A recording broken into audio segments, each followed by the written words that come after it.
Good morning guys, कैसे हैं आप सब। आई होप आप सब लोग अच्छे होंगे। राधे राधे। हो गई है एक और नए दिन की शुरुआत। तो सुबह का मैंने सारा रिचुअल्स अपना ख़त्म कर लिया है। सारा काम मैं ख़त्म करके फ्री हो चुकी थी, जो कि मैंने आज शूट नहीं करा क्योंकि मुझे जल्दी फ्री होना था। तो मैं नहा धो के तैयार होकर नाश्ता पानी करके घर से निकल चुकी हूँ। आज मेरी तबीयत थी थोड़ी ठीक। कहाँ निकल चुकी हूँ, हम निकल चुके हैं शॉपिंग पे। तो शॉपिंग का भी मैं आप लोगों को बता देती हूँ कि मैं आजकल शॉपिंग कहाँ कर रही हूँ। मेरे भाई की है शादी, जिसकी वजह से हम लोग आजकल शॉपिंग वगैरह कर रहे हैं घर में। तो इस वजह से हम लोग घर से बाहर निकल रहे हैं। आज निकले थे दूल्हे के जीजा के और भांजे के कपड़े लेने के लिए। तो हम घर से निकले थे, रास्ते में लड्डू कर रहा था मस्ती, गाने लगवा लगवा के। तो हम निकले थे आज थोड़ी सी शॉपिंग के लिए। हमारी थोड़ी नहीं, बहुत ज़्यादा शॉपिंग अभी पेंडिंग थी। जैसे ही हम वहाँ पे पहुँचते तो देखते हैं मेरा भाई और मेरा छोटा भाई, दोनों भाई मेरे वहीं पे अपने कपड़े ट्रायल कर रहे थे।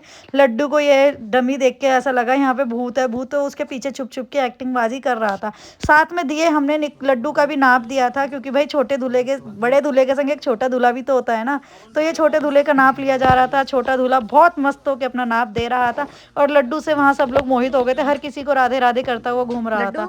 तो यहाँ पे लड्डू का नाप देने के बाद हमने करी मार्केट में थोड़ी सी शॉपिंग। उसके बाद करण हम लोगों को वापसी में घर ड्रॉप करने के लिए आ रहे थे।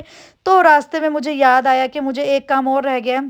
हम गए थे मेहंदी वाला बुक करने के लिए, क्योंकि मेहंदी भी तो लगनी है ना। उसके बाद हम लोगों ने मेहंदी वाला बुक करने के बाद करण ने कहा चल मैं तुझे घर छोड़ देता हूँ, वहाँ से तो मम्मी को ले ले। तो रास्ते में आके मैंने मम्मी को फ़ोन कर दिया था। मम्मी आ गई थी घर के नीचे। फिर मैं और मम्मी निकले थे थोड़ी सी विंडो शॉपिंग के लिए। हमने सोचा था कि वहाँ जाके देख लेंगे कि अगर कुछ अच्छा मिल रहा होगा तो घर के लिए ले आएंगे, अगर नहीं मिल रहा होगा तो कोई बात नहीं। तो हमें लगा था हमारा वेस्ट ऑफ टाइम है सारा, बिल्कुल ही सारा हमारा टाइम वेस्ट हो चुका था। क्राउन प्लाजा में सेल लगी हुई थी बहुत थर्ड क्लास। उसके बाद मैं और मम्मी फ्री हुए, वहाँ से हम निकलने की कोशिश कर रहे थे। रश बहुत था, ऐसा लग रहा था कि फ्री में बट रहा है, सब ले लो।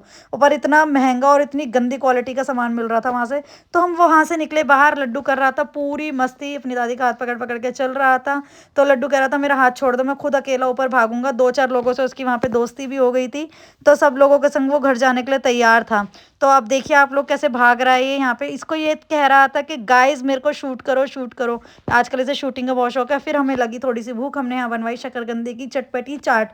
तो ये भाई साहब हमारे लिए बना रहे हैं गरम गरम शकरकंदी की चाट। तो यहाँ खाई हम लोगों ने चाट।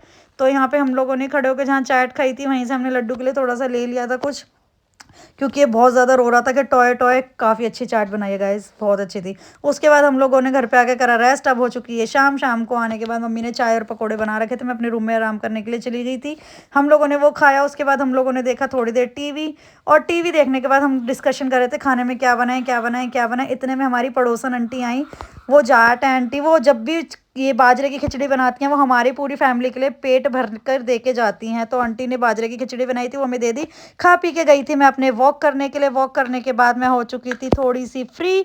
तो मिलते हैं नए व्लॉग के साथ कल आप लोगों से। Bye, good night. तो हाँ, चैनल को लाइक शेयर सब्सक्राइब करना मत भूलना। Bye, good night.